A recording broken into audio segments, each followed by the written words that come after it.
Hi, this is Paritosh and you are watching I speak about money. आज मैं जयपुर में हूँ, नाहरगढ़ पैलेस के बिल्कुल नीचे। और जैसे मैंने बताया था कि लास्ट मैं आगरा था और अभी जयपुर में हूँ। मेरा ट्रैवल ब्लॉग मैंने स्टार्ट किया है, जहाँ पे मैं मेरी जो भी डेली एक्टिविटीज़ है, रिसर्च है, जहाँ मैं जा रहा हूँ, वो सब चीज़ें भी कवर करूँगा। मेरे चैनल को जिनको सब्सक्राइब करना है, जो डिस्क्रिप्शन में लिंक मेंशन कर रहा हूँ, वहाँ चैनल सब्सक्राइब कर सकते हो। हालांकि आज मैं जयपुर के बारे में यहाँ पे आपको कुछ नहीं बता रहा हूँ। मैं आपको यहाँ पे आज ये वीडियो बनाने का मेरा मोटिव ये है कि म्यूचुअल फंड स्कीम में निवेश करने से पहले क्या कौन कौन से पॉइंट्स हैं जो आपको ध्यान रखने हैं as an investor, as a beginner. तो सर, सबसे पहला जो पॉइंट है, align your investments with the goals, with the financial goals. हम लोग गलती क्या करते हैं, हमें आज इन्वेस्टमेंट करना है तो बिना सोचे समझे हम पैसा लगाते हैं। हमें से काफ़ी लोग स्मॉल कैप में ले लेते हैं, मिड कैप ले लेते हैं, लार्ज कैप ले लेते हैं, और हमारा पर्टिकुलर गोल होता है सर 6 महीने का तो पैसा चाहिए। तो कोई भी अगर इन्वेस्टमेंट कर रहे हो तो पहले ये पता होना चाहिए वाई। आपको आंसर, आपके पास आपका आंसर होना चाहिए why am I investing my money. Sir, अगर 6 महीने के बाद वो पैसा चाहिए तो मैं सर इक्विटी में क्यों रखूँगा? रिस्क नहीं लेना उस इक्विटी पे 6 महीने के लिए। Equity is not a right asset. तो पहले वाई का आंसर ढूंढिए कि why am I investing my money. अगर मेरा एक पर्टिकुलर गोल है कि मुझे रिटायरमेंट के लिए करना है तो equity is the only asset class. तो म्यूचुअल फंड स्कीम चुनने से पहले आपको अपने वाई का आंसर पता होना चाहिए। दूसरा पॉइंट दोस्तों, start with diversified equity fund as an investor. अगर आप बिगनर हो, काफ़ी लोगों को ये प्रॉब्लम होती है कि मैं कौन सी पहली म्यूचुअल फंड स्कीम खरीदूं, कौन सा पहला फंड लूं। तो अगर आप म्यूचुअल फंड स्कीम्स में इक्विटी में कदम रख रहे हो तो start with diversified equity fund. Diversified equity का फंड का मतलब कहने का है मल्टी कैप फंड, जिसका नाम अब फ्लैक्सी कैप हो जाएगा। फ्लैक्सी कैप फंड करते क्या है sir? They can invest your money in any market cap, in any market cap, large cap, mid cap, small cap, as per the market condition. मतलब अगर लार्ज कैप अट्रैक्टिव वैल्यूएशंस मिले तो large cap में रखेंगे, नहीं तो mid cap and small cap में रखेंगे। तो इस वजह से वहाँ पर रिस्क आपका डाइवर्सिफाइड होगा, रिस्क कम होगा। तो एज अ बिगनर आपको डाइवर्सिफाइड इक्विटी फंड या फ्लेक्सी कैप इक्विटी फंड से स्टार्ट करना चाहिए। आपको एज अ बिगनर अगर आप इक्विटी में जा रहे हो तो you should start with multi cap fund, flexi cap funds. तीसरा पॉइंट है दोस्तों, boost your portfolio with small and mid cap. देखो, हम लोग करते क्या है कि आज स्मॉल एंड मिड कैप में सारा का सारा एलोकेशन रख देते हैं। हम देखते हैं कि यार हमें 10 साल 15 साल के लिए पैसा निवेश करना है। और मेरे जितने भी लोगों ने, आप में से काफ़ी लोगों ने पोर्टफोलियो शेयर करा, कमेंट्स में डाले, मैं देखा कि उनमें से 70 to 80% लोग ऐसे थे जिन्होंने स्मॉल एंड मिड कैप का एक्सपोजर ज़्यादा लिया हुआ है। यार आप एक बात बताओ कि जब मल्टी कैप में 20-25% का एलोकेशन ऑलरेडी मिल रहा है तो आप 100% एलोकेशन करके अपने रिस्क को क्यों बढ़ा रहे हो? देखो, 10 से 15 साल की बात हो, 20-25 साल की बात हो, लेकिन मेरे हिसाब से स्मॉल एंड मिड कैप में आपका 20-25% से ज़्यादा एलोकेशन नहीं होना चाहिए एक ऑप्टिमल पोर्टफोलियो की अगर बात करें। और 20 से 25% एलोकेशन अगर आपको फ्लेक्सी कैप में मिल रहा है तो अलग से स्मॉल एंड मिड कैप लेने की जरूरत नहीं है। स्मॉल एंड मिड कैप का सिर्फ इतना ऑब्जेक्टिव है कि आपके पोर्टफोलियो को बूस्ट करते हैं। रीज़न मैंने आपको बताया कि स्मॉल एंड मिड कैप की अगर एक ट्रेंड हिस्ट्री देखेंगे तो देखेंगे कि स्मॉल एंड मिड कैप बहुत वोलेटिलिटी है, आप उससे अपना पोर्टफोलियो बिल्ड नहीं कर सकते हो। रियलिटी है कि स्मॉल एंड मिड कैप से आप अपना पोर्टफोलियो, अपनी वेल्थ जनरेट नहीं कर सकते हो। आपके पोर्टफोलियो में large cap, mid cap, small cap तीनों का कॉम्बिनेशन होना चाहिए ताकि आपका पोर्टफोलियो ऑप्टिमल हो सके। अगर सिर्फ स्मॉल एंड मिड कैप कर लोगे तो देयर इज नो गारंटी कि 20-25 साल के बाद आपका एक एक वेल्थ जनरेट होगा, क्योंकि स्मॉल कैप मिड कैप गिरते भी ज़्यादा है जब मार्केट वोलेटिलिटी होगा। और मार्केट की साइकिल इस तरीके से कि मार्केट एक स्ट्रेट लाइन में नहीं चलता। तो आप सिर्फ स्मॉल एंड मिड कैप आपके पोर्टफोलियो को बूस्ट करने का काम करते हैं। तो 20 से 25% से ज़्यादा एलोकेशन रखना मेरे हिसाब से सही नहीं है। 20-25% एलोकेशन रखो अपने ओवरऑल पोर्टफोलियो में, इनफ है। और वो इतना एलोकेशन आपको मल्टी कैप में, फ्लेक्सी कैप में, लार्ज कैप में ऑलरेडी मिल चुका होता है। अगर नहीं है, लार्ज कैप में ज़्यादा लगाया हुआ है, तो अपने पोर्टफोलियो को बैलेंस करने के लिए स्मॉल मिड कैप में, ओवरऑल पोर्टफोलियो में 20-25% एलोकेशन रख सकते हो। बाकी ऐसा नहीं है कि सारा का सारा पैसा स्मॉल एंड मिड कैप में रखना है आपको। अगला पॉइंट है दोस्तों कि don't by two many funds in ELSS। मैंने देखा है कि हर साल लोग क्या करते हैं कि टैक्स सेविंग के नाम पर हर साल एक नया टैक्स सेविंग फंड ले लेते हैं। ऐसा नहीं करना है गाइस। देखो, टैक्स सेविंग फंड में आप जो भी आपने चूज़ किया है हर साल उसी में एड ऑन कर सकते हो। अलग से हर साल नया टैक्स सेविंग फंड लेने का कोई ऑब्जेक्टिव नहीं है, कोई बेनिफिट नहीं है। देखो, जितने भी टैक्स सेविंग फंड्स होते हैं वो डाइवर्सिफाइड, मोस्टली जो they work similar as diversified funds. मतलब they can invest your money in large cap, mid cap and small cap. हालांकि कुछ पर्टिकुलर फंड्स की स्ट्रैटेजी अलग हो सकती है, जैसे कि axis long term equity fund ले लीजिए और आदित्य बिरला सन लाइफ टैक्स रिलीफ 96 ले लीजिए। Axis long term equity fund एक लार्ज कैप ओरिएंटेड फंड है, 70 to 80% लार्ज कैप में रखते हैं और बाकी रिमेनिंग पैसा वो mid cap and small cap में रखते हैं, तो फंड कम रिस्की है।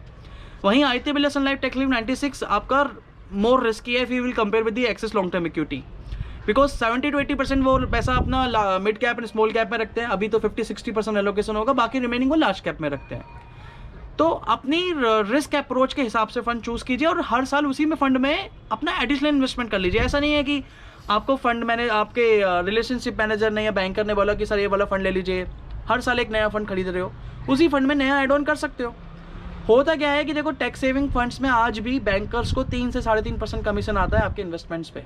अगर आप बैंक्स में जाते हो तो मोस्टली आपके बैंक्स रेगुलर प्लान देते हैं, मैंने बताया है पहले डायरेक्ट प्लान में जाना चाहिए, वहाँ पे कमीशन थोड़ा सा एक्स्ट्रा एड ऑन दिया जाता है। तो इसलिए आपको आपका रिलेशनशिप मैनेजर कन्विंस जरूर करेगा कि टैक्स सेविंग नया फंड लेने के लिए, क्योंकि वहाँ पे कमीशन ज़्यादा होता है। ओपन एंडेड के लिए आपको कभी सजेस्ट नहीं करेगा, आपने देखा होगा, इसलिए कैपिटल प्रोटेक्शन ओरिएंटेड फंड नए एनएफओ के लिए आपको बहुत ज़्यादा पिच करेंगे बैंकर्स खासतौर से। तो हर साल नया टैक्स सेविंग फंड लेने की जरूरत है ही नहीं, जो भी टैक्स सेविंग फंड चल रहा है आपने चूज़ किया उसी में एड ऑन कर सकते हो। फंड्स को अपने पोर्टफोलियो को फंड से भरने की ज़्यादा जरूरत है नहीं, अदरवाइज मैनेज करना बहुत मुश्किल हो जाता है। तो ये ध्यान रखिए, टैक्स सेविंग के नाम पे हर साल नया फंड लेने की जरूरत नहीं है। आपने एक पर्टिकुलर फंड चूज़ किया और उसी पर्टिकुलर फंड्स को हर साल एक एड ऑन कर सकते हो टैक्स सेविंग की जरूरत के हिसाब से। अगला पॉइंट है दोस्तों, never consider fund performance in isolation. देखो सिर्फ लास्ट ईयर के रिटर्न्स फंड की परफॉर्मेंस देख के डिसाइड मत कीजिए कि मुझे इस स्कीम में पैसा लगाना है, नहीं सर, फंड के रिस्क एनालिसिस भी जानना उतना ही जरूरी है। मैंने इस पर 2-3 वीडियोस बनाया हूँ अभी रिसेंटली कि वोलेटिलिटी कितनी मायने रखती है, स्टैंडर्ड डेविएशन कितना मायने रखता है, रिस्क एनालिसिस कितना मायने रखता है।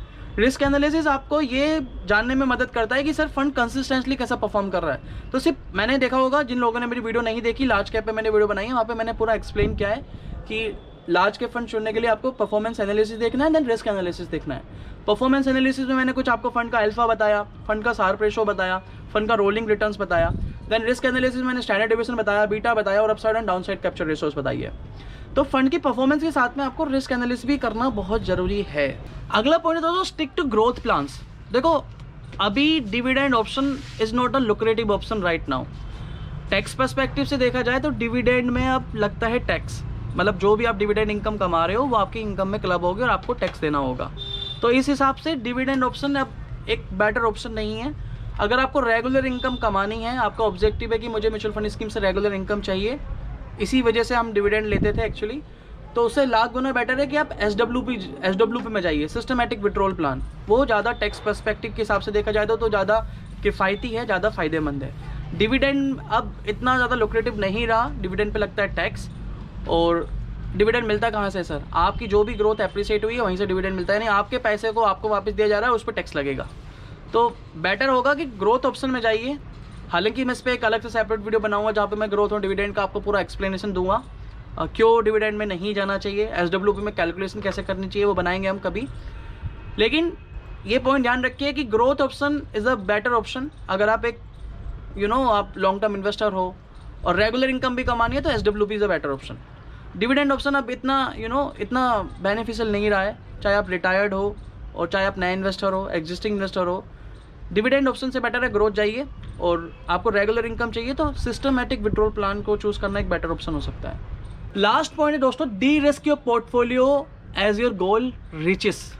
देखो आपने एक पर्टिकुलर फाइनेंशियल गोल बनाया है कि मुझे रिटायरमेंट के लिए पैसा एक्यूमुलेट करना है, आप 55 साल के हो, तो इसका देखो अगर मार्केट आपको अलाउ कर रहा है, मार्केट वैल्यूएशन अलाउ कर रहा है तो इक्विटी में रखिए। इस पर तो मैंने ऑलरेडी वीडियो बनाई हुई है कि 100 माइनस वाला एज वाला फॉर्मूला वर्क नहीं करता। लेकिन जैसे ही आप अपने रिटायरमेंट या अपने गोल के पास में आते हो तो आपका, जैसा हमारा बिलीव है कि अपने प्रॉफिट को भी बुक करके रखना है, अपनी एक्यूमुलेटेड कॉर्पस को भी सेव करना है, प्रोटेक्ट करना है। तो इसलिए जैसे जैसे आप अपने गोल के पास में आते हो, आपने अपने पोर्टफोलियो को डी रिस्क करना जरूरी भी है। इक्विटी से उठा के डेट में मूव करना कम जरूरी हो जाता है उस समय, क्योंकि अगर एक कोई भी मार्केट में कोई भी वोलेटिलिटी का या कोई भी जैसा अभी कोरोना वायरस के टाइम पे पैंडेमिक हुआ और देन 30% मार्केट गिरा, इस तरह की सिचुएशन आई तो ऐसा ना हो कि आपको चाहिए सर 1.5 साल के बाद पैसा चाहिए था जो आप 10 साल से जोड़ रहे हो, और कुछ ऐसा सिचुएशन आ गया एंड 1.5-2 साल से देख रहे हो कि वो तो नेगेटिव में आपका ओवरऑल पोर्टफोलियो। तो अपने पोर्टफोलियो को 4 से 5 साल पहले डी रिस्क करना जरूरी है। अपने पोर्टफोलियो को डिप्लॉय करना शुरू कर दीजिए इक्विटी से डेट। अगर आप रिटायर्ड हो, सीनियर सिटीजन हो, और अपने गोल के पास में हो। ज़रूरी नहीं है सीनियर सिटीज़न हो, आप अपने जस्ट गोल के पास में हो, जिस पर्पस के लिए वो पैसा जोड़ रहे हो, और आपका वो गोल जस्ट 1-2 साल के बाद वो होने वाला है कंप्लीट, तब आपको पैसा चाहिए। तो जो भी आपका इक्विटी का पोर्शन है, इक्विटी का एलोकेशन है, उसको डिप्लॉय करना शुरू कर दीजिए इक्विटी से डेट। तो ये कुछ पॉइंट्स थे जो अभी मैं जस्ट क्योंकि आई एम ट्रैवलिंग एक्चुअली, तो ये जस्ट छोटे छोटे बेसिक्स अपडेट्स मैं आप लोगों को दे रहा हूँ। आप लोगों के जो भी सवाल है कि कमेंट करके मुझे बताइए, आई विल ट्राई कि मैं उनके आंसर दूँ जल्दी से जल्दी। और जिन लोगों को मेरा जो ट्रैवल ब्लॉग है, जो मेरा पर्सनल ब्लॉग है, रेफ़र करना है, सब्सक्राइब करना, डिस्क्रिप्शन में नीचे लिंक मेंशन कर दो, वहाँ जाके सब्सक्राइब कर सकते हो। तो इस वीडियो को अपने फ्रेंड्स, कलीग्स, अंकल जहाँ पहुँचाना चाहते हो ज़्यादा से ज़्यादा पहुँचाइए। नेक्स्ट वीडियो मिलेंगे कुछ नए टॉपिक के साथ, तब तक के लिए धन्यवाद। वंदे मातरम, जय हिंद।